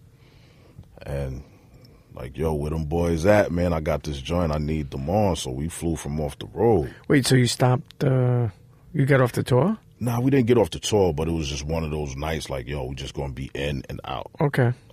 Because Cube didn't even have the song laid down yet. Oh, okay. But he had the chorus. Okay. You know what I mean? So we, met Cube like, oh shit, that's the boy Cube right there. So chopping it up with him and all that. So that was a big moment. Surreal, you know what I'm saying? Sure. Yeah. And again, that goes back to what I was saying before as far as like, the cast that did it before us, like the respect that we got from him was crazy. It was outrageous. So he already knew what he wanted? Yeah. So we laid the chorus down, but like I said, there was no verses. So then we get the record back and found out he was dissing Dre. Like, oh shit! y'all got snuck in that beef. Yo, you know what I'm saying? Like, oh shit! So now, yo, what? You know what? As a music lover, not someone who's making music, when you look at that shit, you say, "Dan, you could probably believe that y'all were in on that." You was in on it. How would you not? Yeah. You know what I'm saying? Like, yo, Q, what up? Yeah, well, fuck that nigga. But nah, it was no verses. Did you call him up after that? Nah, we ain't get with him after that. You ever bump into Dre? Yeah, we was at Dre house partying. It wasn't no problem, bro. We ain't have no problem with Dre. We thought it was going to be a little bit of an issue. Sure. But Dre was like, nah, come on, nigga. Come to the crib. Oh, But you didn't even have to explain yourself that you didn't know? Nah. See, sometimes I feel like... They ain't get deep like that. Sometimes I feel like I'm the kind of person that sometimes I explain myself too much to people I care or people that I really didn't mean nothing by. Right. Like, say if I would have been like, yo, just to explain to you, that's not how it went down. Right. But sometimes I guess silence is the best thing, too. Sometimes it is, bro. So, I mean, that was... We may have talked something into existence. You know Exactly. I agree with that. It wasn't even that. But that was a big hit. Well, And to get that respect. And that, But did that come through just... Skoob or I know y'all were cool with Pac. Did that come through? Was that Pac? No, that was straight through Skoob. Okay. Skoob was just like, yo, I love those dudes. What do I got to do to get them on my record? You know what I mean? And of course, shit, who the fuck wouldn't do a record with? Sure, I mean, okay, it's a no-brainer. And that's coming off of us doing our first joint. Yeah. You know what I mean? And our producers was like big fucking fans of Hank Shockley and the boys. Sure. So when when Skoob did the shit, we focused on them like, whoa. So especially during the song "Hard Like a Criminal," you could hear like a lot of the background, like your little extra shit. That's the life. That Ali that would come in and just little shit, here and there, extra shit. That's what the Bomb Squad was known for. Sure. You know what I mean? You hear the car screeching, the glass breaking, and all this other crap during the record. So Chris and Derek were big students of that. Sure. You know what I mean? When he heard you lay down the, he was there to hear you lay down the hook? Yeah, we was all in the studio together. Crazy. Why isn't that recorded, right? Yeah. Back in the days where it wasn't no... Yeah, no audio like that. Come on, man. I mean, they could have figured it out somehow to record it, but it probably would have took too much headache. You think about it. Guess it would have, but that would have been monumental. What was that like? Hella weed, I'm sure. Yeah, there was a lot of weed popping. Wings, fries. I'm pretty sure it was some food somewhere. And what was his reaction when you know what? It was a lot of hip hop like conversation going on in there. You know what I mean? Because I know I definitely had some questions about just everything, man. I'm sitting around this dude that I looked up to since NWA, sure. brother. You feel me? Sure. So to be in his presence was like, okay, cool. Let me just absorb some of this. Sure. You know what I mean? Like a sponge. Absolutely. And I just could imagine his face when he heard you come out of that booth. It was now you crazy. just did that on the fly? He told us what we needed to say, what the chorus was. Okay. And he just was like, yo, just do what y'all do, man. And it's so fitting. That's the craziest thing, because that's Das EFX. Yeah. Chickadee check yourself. Exactly. You know what I mean? You think about it. You know what I mean? Yeah. It's like, that's just so fitting. Now, what about Pac? Now, I know that y'all were cool with Pac. Yeah. But more so, I mean, obviously you never did no music. Nah, we never did music. But I know he shouted y'all out before. But more so, y'all hung out. What was it like hanging out with Pac? It was dope, man. It was always on 10 with Pac. You know what I'm saying? As soon as we would touch down, you're a wild dude. Dong, dong, dong, dong, dong, dong. I don't know how the dude would find out where we stayed and all that. He come through with all his niggas. And God rest his dead, Stretch, my man Stretch from Queens. Used to always be with him too and all of that. So, he would come through and all of that. And I remember this one particular time, man, we went out there and he was recording, he was shooting the flick with Janet. Oh, Poetic Justice. Holy crap, this nigga had so many stories. God, she was so beautiful in that That's fucking movie. That's what I'm saying. God, but, when you hear Pac talk about it, he was telling a different story, man. He wasn't too happy with everything. But, I mean, that's just what it was. But just to hear that. That motherfucker was a natural, man. He was, man. I mean, the only genuine soul, bro. Natural. I mean, when you think about Poetic Justice right now, like you have me thinking about like how well he acted. Right. Yeah. That shit was crazy. As a rap artist. And he didn't even live on this world that long. Right. When you think about Big and all the, like, how ahead of his time his storytelling was. And he wasn't even around that long. Yeah. You Sad, know? man. I mean, it's just, but what's your best memory? Is that one of the best memories? Yeah, for me, just what he was telling us that. Because I'm listening like, word, you be fucking with Janet like that? Yeah. That's where I'm at. I'm way beyond just I'm in the room with Pac chilling. Yeah. It's like, word, and he telling me all these stories about on set and all this other crap. I'm like, yeah, that was a moment for me, man. Because you got to understand, that's Penny, B. Sure. You know what I'm saying? Sure. From the Jacksons, like, ooh. Special. Man. You know what I'm saying? Exactly. I get that. Yo, how many people hit you with this about where Jay-Z, Snatch Your Style. Did you hear people say that a lot? Yeah, I mean, what's Das Effect's thoughts on that? Shit, man. I mean, not in a disrespectful way. I'm not here. Not disrespectful, but if I had $1 for everybody that kind of took something from Das, I'd be all right. Sure. I can't say that it wasn't, but at one point in time, it was a high percentage of the industry as far as rap music was concerned. That was everything that came out. It was like, come on, man. I mean, I can't fight all y'all. Yeah. Damn. But I guess imitation is the sincerest form of flattery. Flattery, yeah, but sometimes that shit gets overwhelming. Like, whoa. At one point in time, but Jay was rapping that fast rap. Yeah. You know, and then people will say like, "Oh, but that's the way he was spitting at that time." But, right. You know, I mean, format is maybe something that came into play. You know what I mean? You could spit like however you were spitting, but then if you start to pick up on somebody else's shit, you could hear it. You could hear the difference. So if that was the case, like, I don't know, I really never paid too much attention to that. But obviously there's some smoke. You know what I mean? Yeah, sure. There's some smoke, so it might be a fire. It could have been a fire at that point. When you say when they say there's smoke, they say that, you know, look behind that, there's fire. There's fire, But even if you look forward, the Migos, you don't think like, you know, I mean, who's some of the groups that you think have been inspired by Das Effects to today? Even from then till today, is there some people that, you know, that y'all thought of? Definitely Outkast. Okay. For sure. Like I'd listen, and you know, they've said that before. Matter of fact, CeeLo just recently said it. He was on some interview, and he didn't say, you know, Das. He said, yo, Dre and Skoob. He said it by our name. Yeah. He was like, the Kent was influenced by that. But, I mean, you could, and I'm pretty sure Outkast has said that before. But, yeah, they was really, really influenced, you could tell. Yeah. But, you know, as time went on, they you know, grew into themselves, which was dope. Yeah. You know? Hey, listen, you know, I know it's a gift and a curse. You know, I feel like that's exactly how to put it, bro. I feel like you know, it's a beautiful thing for people to want to you know, to be inspired by y'all and stuff. And but you know what, P? Well, let me tell you the beauty of that. It's always good to be the first to do it. True. You know what I'm saying? True. We got that. True. Dave Chappelle. My man. What's up with Dave Chappelle, man? Yo, man, he did us lovely always, on that show. Yo, he always showed fucking love, man. Always, bro. I'm sure y'all got a chance to chill with him and stuff like that, right? No, I've never met him. What? I met his moms. Really? Yeah. We did a show in his hometown, and like his family is cool, but he wasn't there at the time.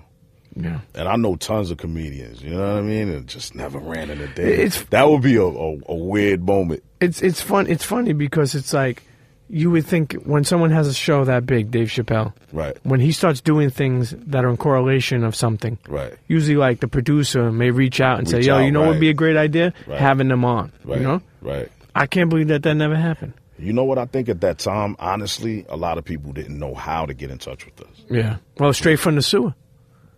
Motherfuckers need to send somebody down to the sewer. Just tap on a little sewer. Yeah, sure. Yeah, that's how you find it. Motherfuckers were straight in the sewer, you know? Yeah. But hey, listen. But yeah, it was what it was. I'm pretty sure we'll cross paths one day and have a laugh about all this. And I'm sure he'll be able to. He did some hilarious skits, like crazy with Das Effect shit. Yeah. Crazy. He used to say riggedy. Yeah. I remember he was doing a newscaster one time and he did some wild shit. Yeah. The newscaster, I think he had like blonde hair, some crazy shit. Yo, I remember I seen a video recently from back in the day where so many hip hop groups were on Arsenio. Yeah. That was his last show. That was his last show? Yeah, that was his last show. Yo, why do you think Arsenio Hall didn't stay on? Like, didn't make it? Especially just seeing, before we even answer that question, just seeing all that, internet, search YouTube and look, I guess Arsenio's last show or hip hop performance, Arsenio. Let me tell you something. Correct me if I'm wrong. Mm-hmm. Yo-Yo Light, Das Effects, Guru, Tribe Called Quest, Frushnikins, Wu-Tang. I mean, yo, how the fuck did they book this many people? And you know what I really saw when I watched that? I was like, showing love for the culture. Yeah. Like kind of like, yo, we loved y'all, Arsenio. Yep. You know, like we fucked with y'all. And at that time, all of the groups that you named had something going on. So that was another instance where we had to come off the road and go do that. But how could we not? Yeah. I wish he would have stayed on longer. I feel like he didn't. I don't know. I feel like I don't know why. Let me go back to what you said earlier. Like, what do you think? You know, why didn't he stay on longer? Me personally, I think once you reach the level that he reached, that there's always somebody in that office like, yo, you could be bigger. Sure. So why don't you do this a little bit different? And Arsenio wasn't the type of dude that seemed like he would conform to that. Sure. He's like, you know what? I'm good. I'll be all right. I'm going to go out on top. Yeah. It's, you know, like I said, you know, he had some run. But that video, when I watched that video, I was like, damn, to see that much talent. And it was all love in there. Yo, it was all love in there, bro. That shit was classic. Classic, man. Yo, I'm telling you, internets, if you never, ever seen that shit, go on YouTube and check that out. I'm telling you, man. I think I may have missed a couple of acts. That's how many people were there. Right. I mean, it was shit was dope, man. The video was definitely dope, you know. Before we even start to move into today's day, yes, what's going on with Skoob? Books. Yeah. Or whatever we could. How many other nicknames you had? Well, Books was, I think that was just me trying to be creative. Spelt my name backwards, and it kind of stuck with people. Did you ever I started saying the books in reverse. Okay. You know what I mean? It was just like a play on words, and it stuck. So the name, the moniker I go by now, and you can go back to my first album, is Boogie Bang. Boogie Bang. Yeah, I heard that before. So that's what we're working with now. Boogie Bang. Bang, yeah. How hard is it to be a rap duo these days in age? Duo? Yeah, like a group. You think it's hard? You know, I feel like it's always like you and Dre. I mean, I'm sure y'all had differences, but for the most part, y'all stayed together really forever. Yeah. Like, you know, you stopped making music for a minute, I remember. Right. But y'all never had no, you know, problems where you were airing each other out on Twitter or MySpace type shit. We come from a different era, bro. Like, if it's in-house, it's in-house. Sure. You know what I mean? Ain't nobody got to know about that. Like, there's a separation between entertainment and family. So, you know, but we know how to get to that mic and how to get up in that booth and do what we got to do, period. Yeah. You know? I feel like it's, you know, groups are very hard, like, to... It's tough. In 2016, you know, whatever you look at, R&B, you know, groups in general are just... Right. You'll find, even like they had that, what's that called? The One Direction. My daughter likes, I mean, they broke up, you know, like, I was like, damn, I just felt like I heard about them. Now they broke up, you know, like, it's just so much going on. Who wants to, you know, too many, I guess I would say too many, you know, chiefs, you know, everybody wants to be, you know, the one and instead of working as a team, you know. Yeah, it has to be some sort of compromise, man. Yeah, I'm sure that shit definitely happens. Has to be. So moving forward to even, we'll get back to some of the other songs and some backstories, but moving to today, solo career. Now you're gonna start putting out some more music. Yeah, we got some heat on this side, definitely. Actually, I'm about to shoot a video this coming Monday from one of the joints. It's a different type of record. It's gonna be EP. Nah, we gonna do an album. Okay. But the record that I'm shooting the video for, it's different. Like, you never heard me really talk about a topic. And it's not necessarily a topic, but it's something that, you know, people have gone through. And the name of the song is called Love Letter. But yeah, you know. Talking about like real love, like that type of stuff? Nah, it's a play on words. It's like it's about somebody writing their feelings, writing an actual letter to one of their loved ones, but they're not in the best predicament. So it's a love letter, but it's different. It's not like I love you. Here are these flowers, and the sun is out, and the birds are chirping, and you see the fish in the meadow jumping in and out of the water. It ain't one of those loves. No, it's more organic. It ain't. It definitely. It's a little deeper than that. You fuck with social media? Yeah. You like it? That's a part of my brain that still has to be adjusted, charged up a little bit. Might have to put the little. What are you on Twitter? At Skoob Boogee Bang. Okay. SKO. And Instagram. The same. And Facebook. The same. Skoob. SKOOB. Yeah. BOOGEE. BANG. God, that's a pause, but that's a long one. Sometimes like when you meet people, that's why it's easy just to message someone or at someone. Sometimes I'll be meeting people and they're like, "Yo, Premium Man, check me out on Twitter." I'm like, "What's your handle?" They're like, Steve 34 Joe Florida 13 underscore. I'm like, what the fuck? How the fuck am I supposed to remember that shit? You know? Even like some people who have emails and shit like that. I'll never forget. I was with Just Blaze. Shout out to my man Just. I was with Just. Let me get a beat. Yo, man, Just and Skoob, man. That'd be something nice. I would have liked to see a DOS Effects Just Blaze beat. Just Blaze, yeah, ugly. I mean, when you think about it, actually, before we even, I feel like sometimes that even is my move. I'm all over the place. But back to real hip hop, man. Right. I mean, Premier did that beat, right? Premier did the beat, and Pete Rock did the remix. Shout out to Pete. Pete Rock's the homie, man. Fellow Giant fan, fellow homie. I love that dude. But Primo really, I mean, he put his foot in Laced that. And you at that time making real hip hop, writing that real hip hop song, that track. I mean, were you exactly thinking the real hip hop? Dre didn't like that beat. Why? How could he not like that beat? He was just that beat is stanky. Dre was like, that's the word. Like that beat is a head nod. We got 2 beats from Preem that day. Yeah, we was in Preem crib. Preem was like, "Yo, I don't know, man. I think J. Rule might want this beat." When I heard that shit, I was like, "Yo, Preem, I need that." He was like, "Damn." I don't know if he was trying to really sell it to me, like, "Yo, this shit might go. You better take it now," or if like that was really the truth. But he was like, "Yo," and I was like, "You gotta be kidding me." So I had 2 things stacked against me. One, Preem just told me that J. Rule wanted the joint. Sure.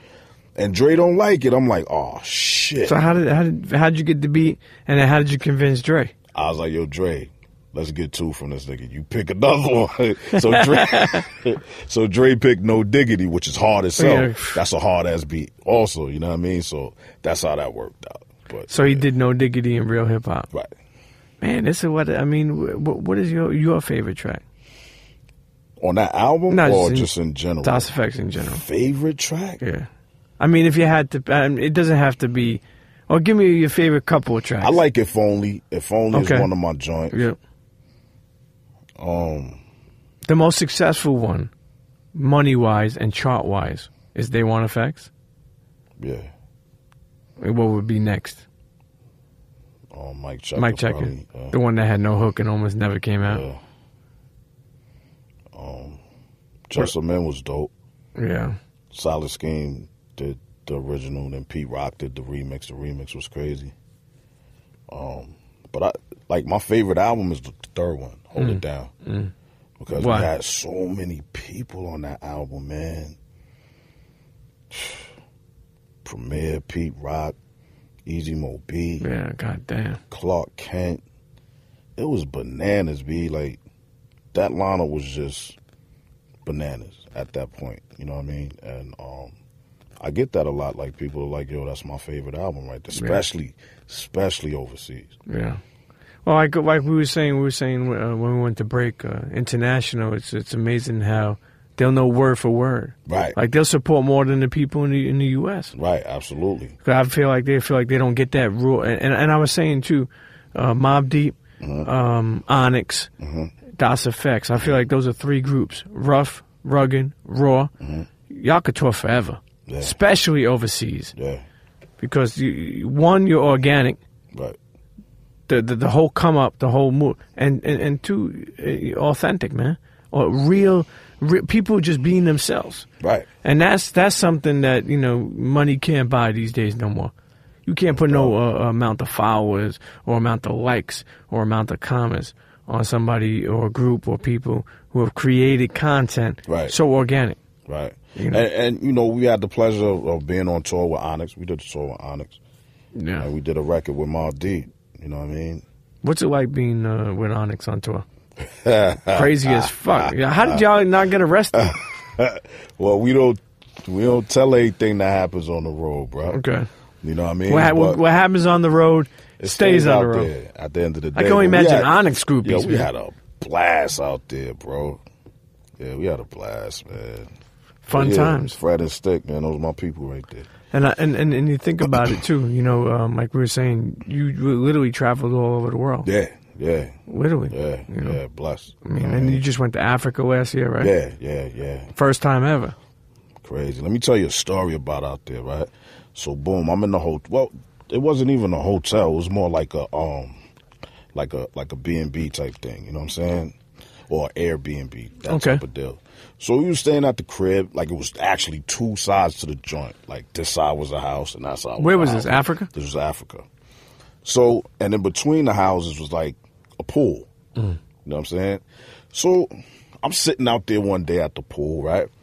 I'm on my iPad. Going, okay, there you go. I like that you got fucking with the Wi-Fi, iPad. you know what I'm saying? So I'm doing what I do, talking to people, whatever. So start hearing like, bird noises and shit, right? So I look up and shit, like, oh shit, little bird, whatever. Start hearing more like loud and shit. I look up. Now it's like 3 birds circling around and shit. Like, yo, all right, cool. I look up again. It's like 5 of those motherfuckers up there now, right? So I've seen National Geographic before, a time or two in my life. So whenever you see birds circling around, it's some prey somewhere around. And they're directly over my head, dog. Sure.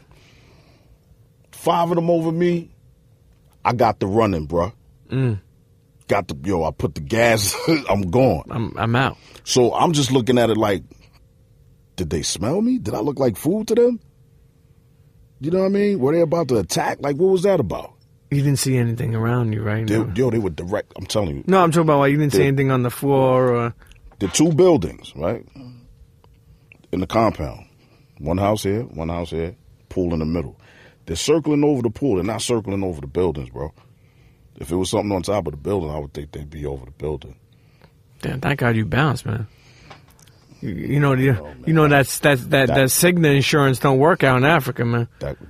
Bro, I don't know if that Obamacare don't work out in Africa. Bro, I don't know if that would have kicked in with that type of situation, man. They would have had the tetanus shot needle. You know what I'm saying? They would have came out with the motherfucker. Yo, what's your favorite cereal, man?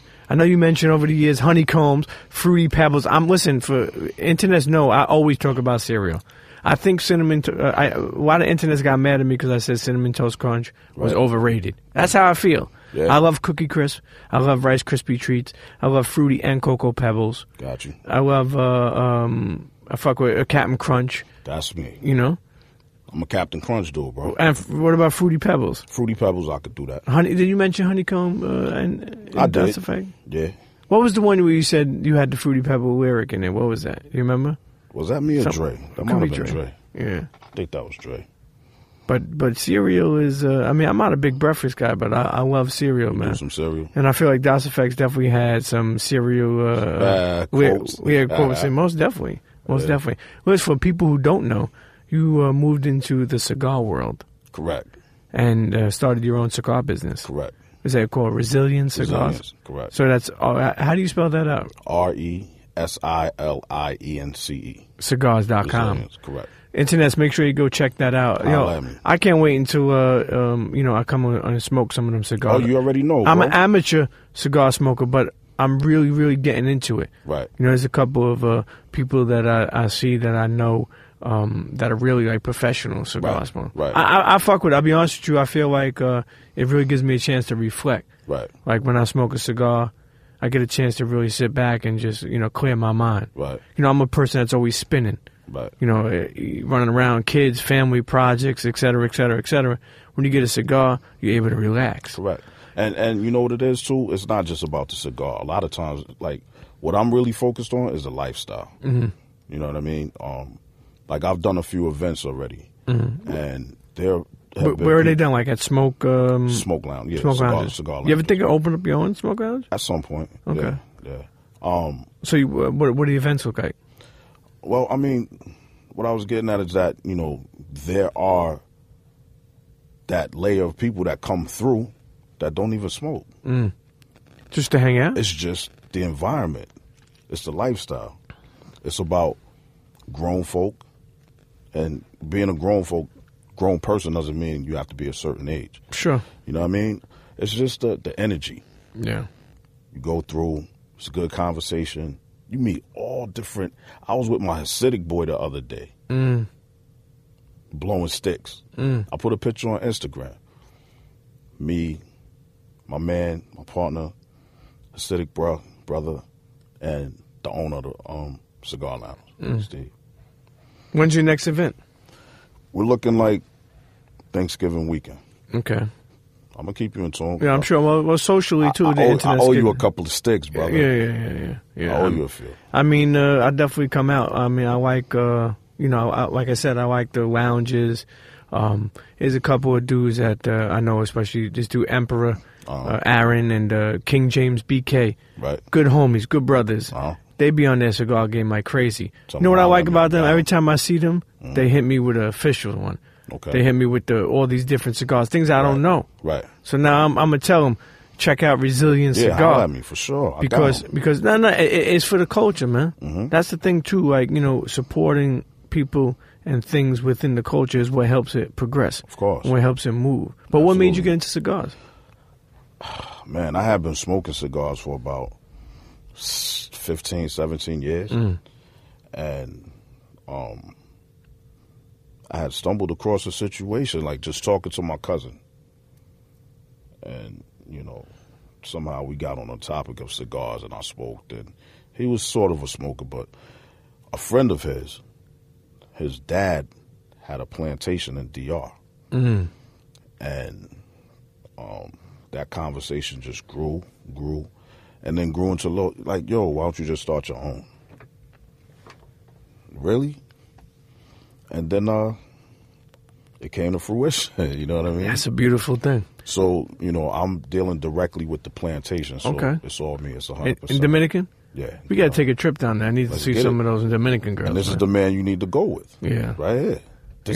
This is Captain Dominican. Really? You know Yo, let me tell you Captain something. Well, a couple times I went, before my lady, a couple times when I went down to Dominican Republic, man, yo, there was so many ladies there. Like, when they found out I was from Brooklyn. And I was like, damn, man, like, man. What part did you go to? I mean, I went to a couple places. First, I started off at Punta Cana. Okay, then I went to Puerto Plata. Right. I forgot which one was more official, because one of them was more touristy. That's Punta Cana. Yeah. Which one? Yeah. More touristic is Punta Cana. Okay. And more human. Yeah. Puerto Plata. Yo, let me tell you something, man. I enjoy myself when I go down there. That's the Emperor. I'm trying to tell you. Okay. I need to hook up with him. I'm trying to tell you, brother. Now with that album you're putting out, you distribute. What's the name of the label you're distributing from? We're up in the air about that. Okay. We're in discussions. But listen, internets will keep it locked to you on social. Yeah. They'll find out what's what. Yeah, I keep everybody aware of exactly. Of course. What's going on. And that's the gift and curse of social media. Like the gift is that you're able to connect directly with the people who fuck with you. Right. And people want to support you and want to know why. That's a good thing, because I feel like sometimes when people are out of sight, they're out of mind. Right. Especially now. Yeah. You know what I mean? And for people to be able to say, you know why, Skoob, he right there. Right there, bro. And when they see things going on, and then it took a long time for me to get that concept. Though. Yeah. You know what I mean? And I get that. I get that where people are like, yo, I don't need to tell people what I'm doing, but it's not only about that. Even I look at like athletes. Right. they may have like a bad game and get a tech, or they may walk off the court. Right. And, the press is going to fucking murder them. Of course.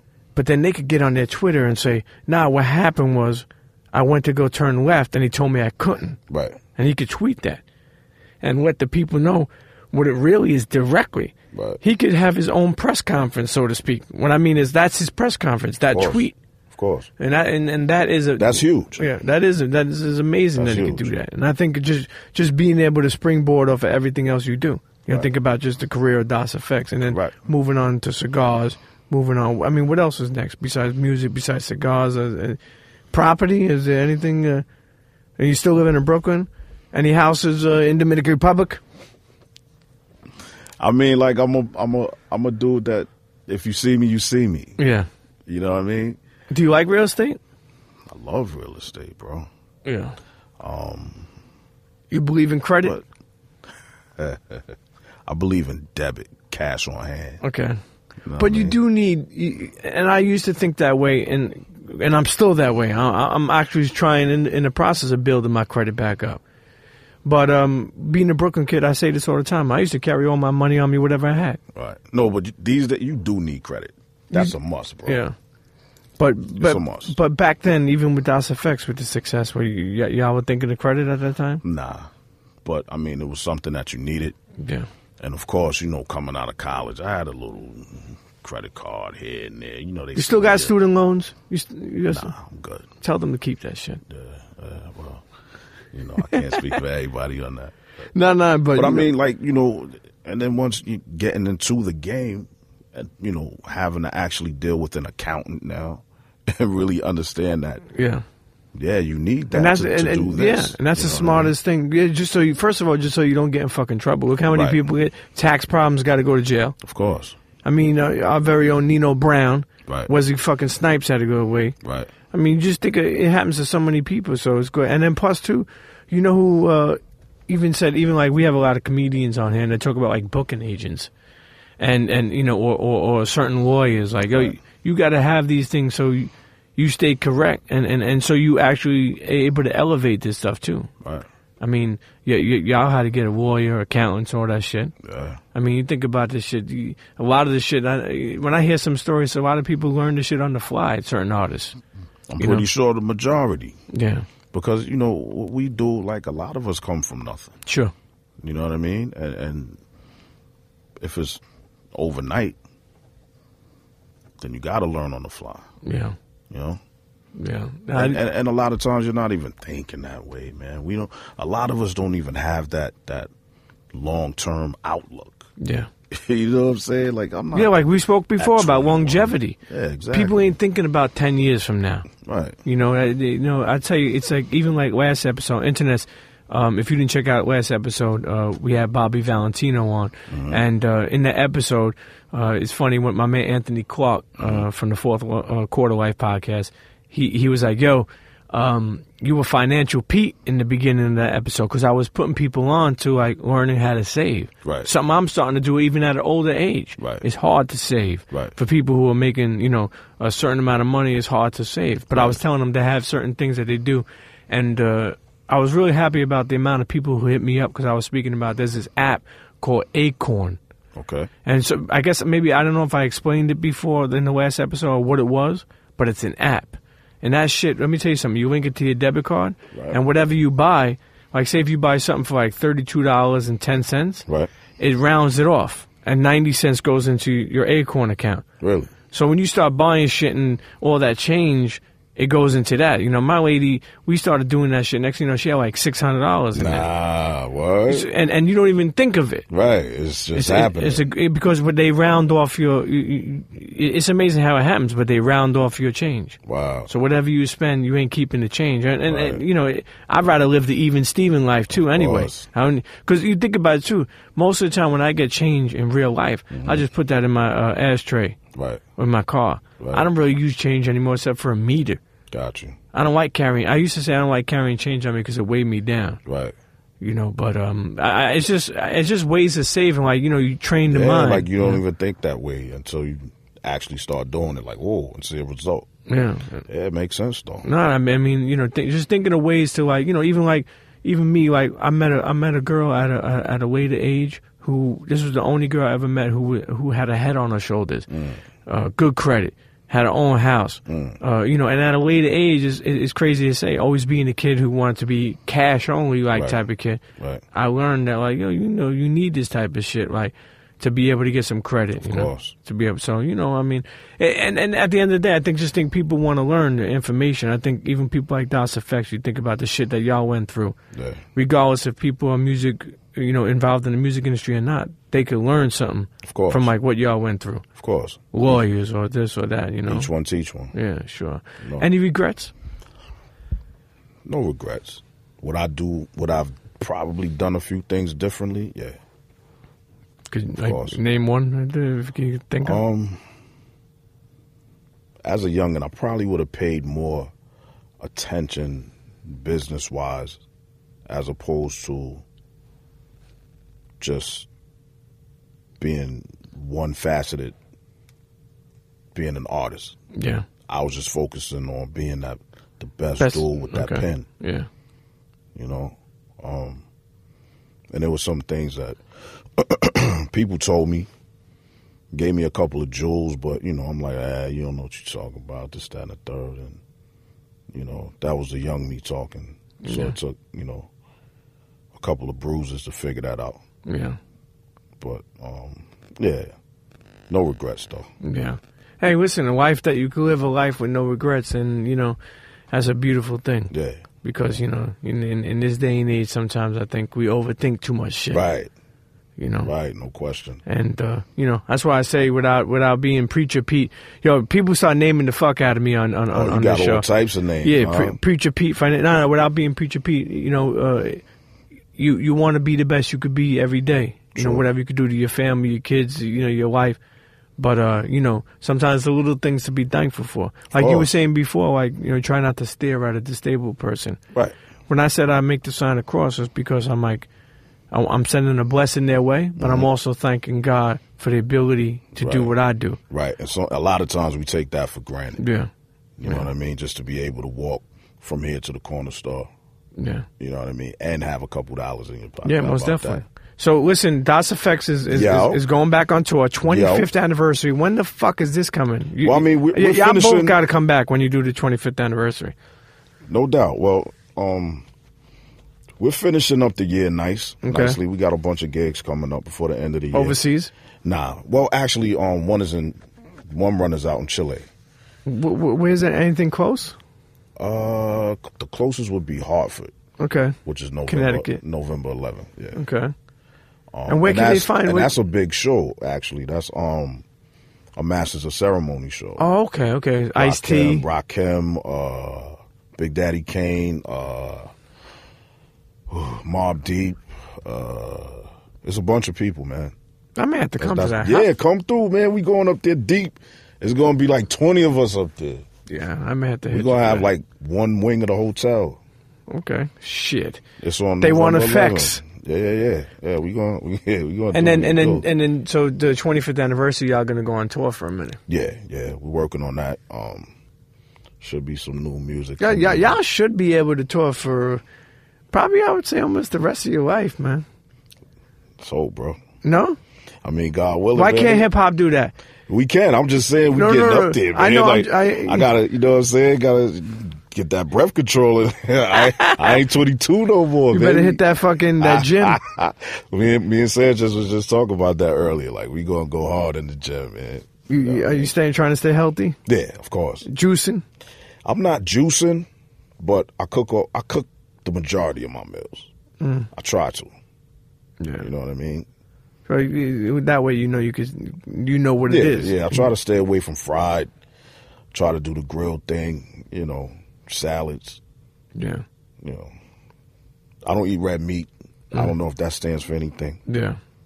But, you know, yeah. Hey, listen, you know, it is what it is. I know people would tell me they're vegan or only eat this and, you know, and some people lose weight, some people don't. Right. I know people 300-400 pounds have been vegan for 15-20 years. I say, how the hell is that possible? But listen, if you're 300-400 pounds and healthy, I don't know if that... There may not be nothing wrong with that. You know what I mean? Why not? Yeah. If you go to the doctor and you come home with a clean bill of health, so be it, bro. Hey, you know what? When you look in the mirror, man, if you could love yourself, then that's all that fucking matters. Period. People, we can't look for the perfect person. Exactly. That's overrated, man. I remember back in the day, yo, I used to I was dating this girl. She was hot as fuck.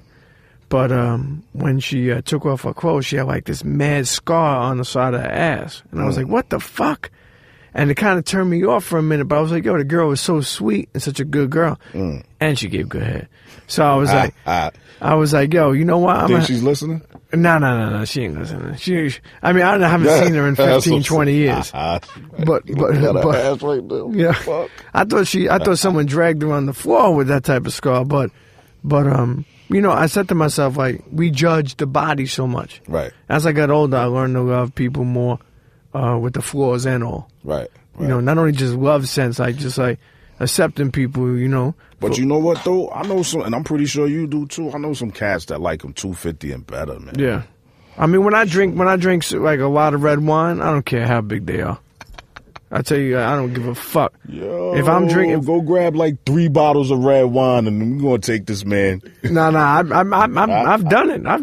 Listen, I've got the ferry right out of the fucking ocean, man. You know, tugboat and all. You know, I mean, nice. Hey, no, listen, big girls need love. Of course. I love slim girls. I love slim, thick girls, and then I love big girls. It don't matter to me. There you go. But you know, but at the end of the day, equal opportunity, brother. At the end of the day. You know, I can't be saying that no more. I love who I love now. Nice. You know, but internet, like listen, Skoob, man, I appreciate that we finally got this done, man. We gotta hang out off air. You know what I'm saying? Yeah, most definitely. Get them cigars cracking. Get some. You know, we'll go have some good grub. But internet, I want you to check out Resilient Cigars. That's resilientcigars.com. Check out what Skoob got going on. Obviously, check out where DOS Effects will be. Maybe they'll be in your town. Exactly. Support that real hip-hop, literally. You know, and listen. And I'm on social media. All you got to do is punch in DOS Effects Skoob, Skoob. All my joints will pop up. There you go. Listen, we're not doing I Don't Trust People this week because I'm only going to save it for when me and Miss Lissa do it. But we'll be keep on submitting using the hashtag I Don't Trust PPL. And next week we'll go over the submissions. Like I said, Miss Lissa, we missed her this episode. She would have been. What's up? Like she ain't want to holler at me? Listen, you know what? She loves Beyonce. She thinks she's Beyonce. Oh. So when I told her I was going to do this episode, she said, I got the Beyonce concert. And she said, you know I had to go. I'm hurt. Yeah. Well, we'll listen, when you and Dre go on the 25th, we'll come back and we'll sit down. Internets. Skoob. Appreciate it, brother. Books. You know it. DOS Effects. Bang. Day One Effects. Yes, sir. Microphone check. Yep. What is this? Yep. No more what, Mom? Pork sausages. Mom, please. Yo, no more pork sausages, Mom. Who are you talking to? I just said no more pork. I didn't say park. Okay. At that point, I had stopped eating pork. And so, yeah. Just a play on words, you know, trying to get fancy with it. DOS Effects with the slang with you. Yeah, all day, baby. Bars is heavy over here, you all right? See you next episode. You know it. Cheer.